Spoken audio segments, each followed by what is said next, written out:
Good morning, my dear students. Today we are going to understand one more topic in our writing skill, and that is formal report writing. But before that, we have to understand what is formal report writing and what is informal report writing. Formal and informal reports are two most common type of business reports. When a report is highly structured and is relatively long in size, it is called a formal report.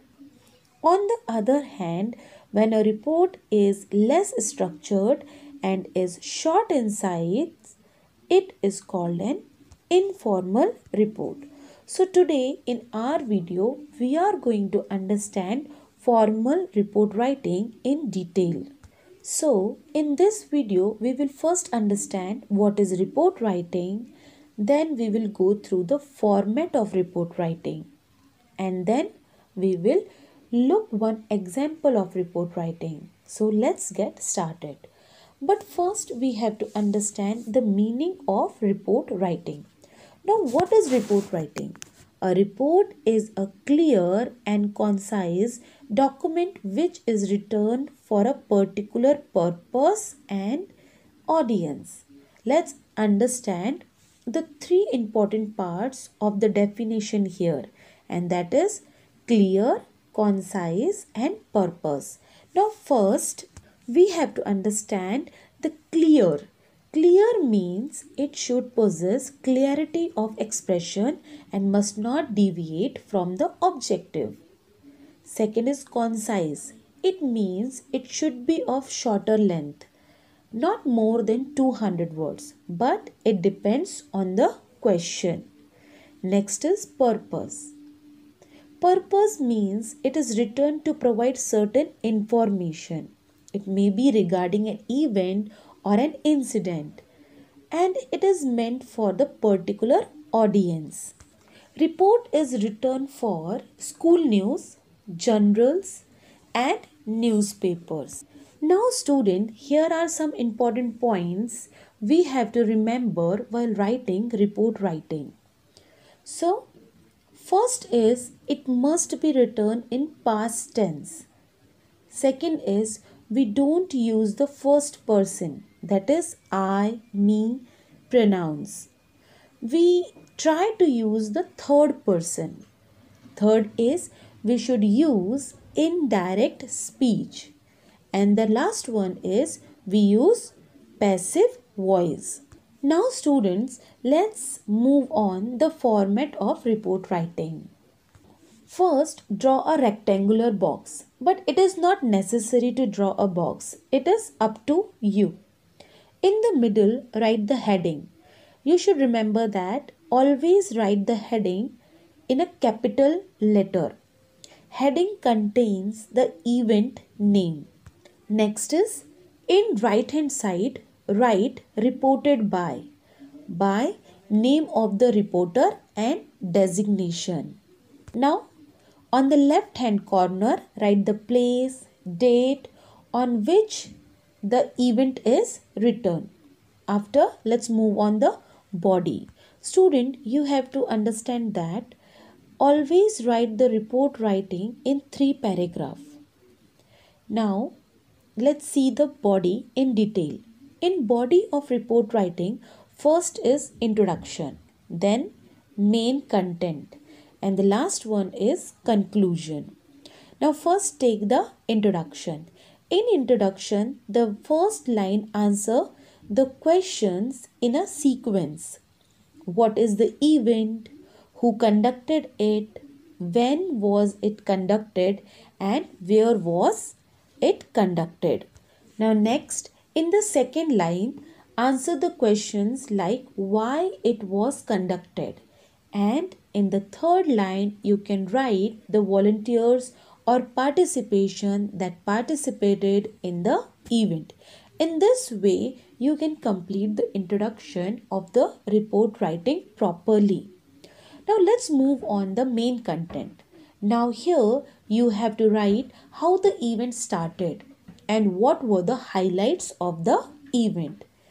Last is conclusion. Now in the conclusion, here you have the summarize the end of the event with a positive note. Now see students, if you observe clearly, in the first part of the introduction, you have to answer 5 W's. That is what, who, when, where and why.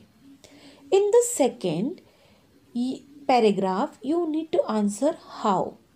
So, this is the complete format of report writing. Now, let's see one example of report writing. How you can write the report writing. Now, here is one example, that is Red Cross Society organized a blood donation camp in TCS Gandhinagar for its employees. Write a report in about 200 words covering the event as a reporter of Times of India. This is your question. Now let's see how you can write the heading. You can use blood donation camp at TCS. Now reported by, write XYZ if reporter's name is not given in the question. Do not write your name. Okay. Now left hand side you have to write the place and the date. Now in the first paragraph it is the introduction. Now here you can see that a blood donation camp was organized by Red Cross Society on 10th March 2020 from 10 am to 5 pm at TCS Gandhinagar. The main purpose of this event was to create awareness regarding regular blood donation among the employees. It was very well planned camp and many employees voluntarily participated in this noble cause. This is your introduction, and next is the main content. A team of 5 doctors and 20 nurses were present at the location. Dr. Akash gave an informative speech on the importance of blood donation at the start of the event. The first person to donate the blood was head of HR department. After that, a large number of employees donated blood with beaming faces and a proud heart. Refreshment was provided before and after the donation of blood to each donor. A certificate of appreciation, donation card and a tea mug were given to each donor as a token of gratitude. Now this is your main content. Now let's move on the conclusion. As the end of the event was approaching, there was a sense of satisfaction on the faces of volunteers as a total of 257 units of blood was collected. The team of doctors appreciated all those who participated in the camp and making it a huge success. Now, this is one example of report writing, how you should write the proper formal report. I hope you all understand this report writing. Thank you, students.